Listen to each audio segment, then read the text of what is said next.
حدث اکبر جسے غسل فرض ہوتا ہے، غسل فرض ہوتا ہے تو اس سے اس حدث سے بری ہونے کے لیے، صاف ستھرا ہونے کے لیے غسل کرنا ضروری ہے۔ غسل کے لیے بھی بتایا گیا طریقہ جو رسول پاک صلی اللہ علیہ وسلم نے بھی ارشاد فرمایا۔ آپ نے ارشاد فرمایا کہ پہلے بندہ اپنے ہاتھوں کو دھل لے، جب ہاتھ دھل لے اس کے بعد میں بدن میں اگر کہیں نجاست لگی ہو تو اس کو دھل لے، شرمگاہ کو دھل لے، نماز کے وضو کی طرح سے وضو کرے، اور اس میں بھی قاعدے سے ناک میں پانی پہنچائے، غرارہ کرے۔ وضو میں 4 فرض ہیں اور غسل میں 3 فرض ہے۔ وضو میں 4 فرض، غسل میں 3 فرض۔ وضو میں 4 فرض وہ ہے چہرے کا دھونا، ہاتھ کا، یہ چہرے کا دھونا، دونوں ہاتھوں کا دھونا کیونیوں تک، سر کا مسح کرنا اور پیر کا دھونا ٹخنوں تک۔ یہ 4 فرض ہو گئے وضو میں۔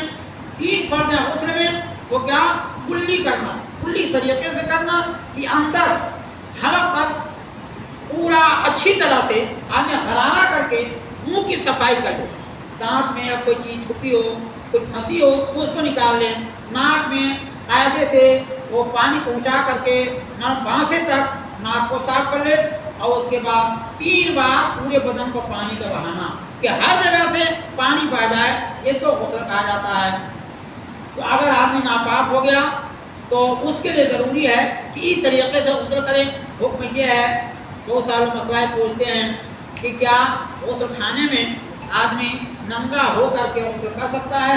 تو جائز ہے، کر سکتا ہے، لیکن بہتر یہ ہے کہ وہ کپڑا پہن کر کے، کپڑا مطلب ہے کہ جو جو سطر ہے اس کو چھپا کر کم سے کم اتنا بڑا پانی کے ناک سے لے کر کے گھٹنے تک سطر پوشی ہو جائے، اس کے بعد میں وہ غسل کرے تو وہ زیادہ بہتر ہے۔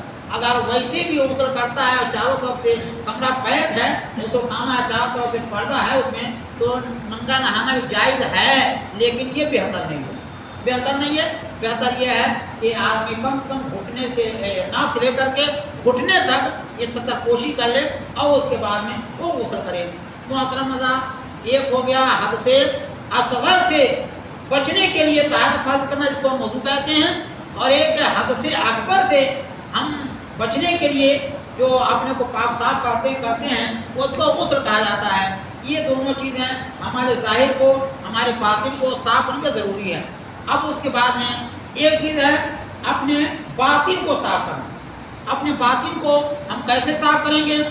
رسول اللہ صلی اللہ علیہ وسلم فرماتے ہیں کہ من قال لا الہ الا اللہ فدخل جنہ، بندے کے لیے ضروری ہے کہ پہلے کلمہ طیبہ پڑھ کر کے دائرہ اسلام میں داخل ہو جائے، کلمہ پڑھ کر کے دائرہ اسلام میں داخل ہو جائے۔ اب جب دائرہ اسلام میں داخل ہو گیا تو داخل ہونے کے لیے 2 کلمہ ہیں، ایک میں ہے ایجاب، ایک میں نفی۔ پہلے ضروری ہے کہ پہلے وہ تمام چیزوں سے برات گزار کرے گا، کوئی معبود نہیں ہے، کوئی خدا نہیں ہے، کوئی خالق و مالک نہیں ہے الا اللہ۔ اس کے بعد میں ایجاب ہے، اس کے بعد میں اس بات ہے سوائے اللہ کے، اللہ کے علاوہ کوئی معبود نہیں ہے۔ اور اس کے بعد میں جو دوسرا کلمہ ہے کہ آقا کریم صلی اللہ علیہ وسلم اللہ کے رسول ہیں۔ جب بندہ یہ پڑھ کر کے اسلام میں داخل ہو جاتا ہے، اب شریعت کے جملہ احکام اس پر نافذ ہو جاتے ہیں۔ اب نماز ہے، روزہ ہے، حج و زکوٰۃ ہے، بندہ اپنی کیپیسٹی کے اعتبار سے، اپنی بساط، اپنی طاقت کے اعتبار سے وہ استعمال کرے، دین کو پڑھ کر کے، شریعت کو پڑھ کر کے، علماء سے معلوم کر کے، یعنی جو بھی ذرائع ہو سکتے ہیں ان کے ذریعہ بندہ جانے کی کوشش کرے۔ فجر میں، آلائش میں، سب گندگیوں میں سب سے بری گندگی جو ہے وہ بندے کے ایمان کا نہ ہونا یا ایمان کا کامل نہ ہونا۔ اگر بندے کا ایمان نہیں ہے یا ایمان کامل نہیں ہے تو اس بندہ کے لیے تباہی اور بربادی ہے۔ سب سے پہلی بات یہ کہ ایمان اگر نہیں ہے تو اس بندے کے لیے ہلاکت ہی ہلاکت ہے۔ اللہ رب العزت فرماتا ہے، اے پاک صلی اللہ علیہ وسلم نے بیان کیا کہ مشرک کی بخشش نہیں ہوگی۔ مشرک مطلب یہ جو ایک خدا کے علاوہ چند خداؤں کی پرست کرتا ہے، اس کی بخشش نہیں ہوگی۔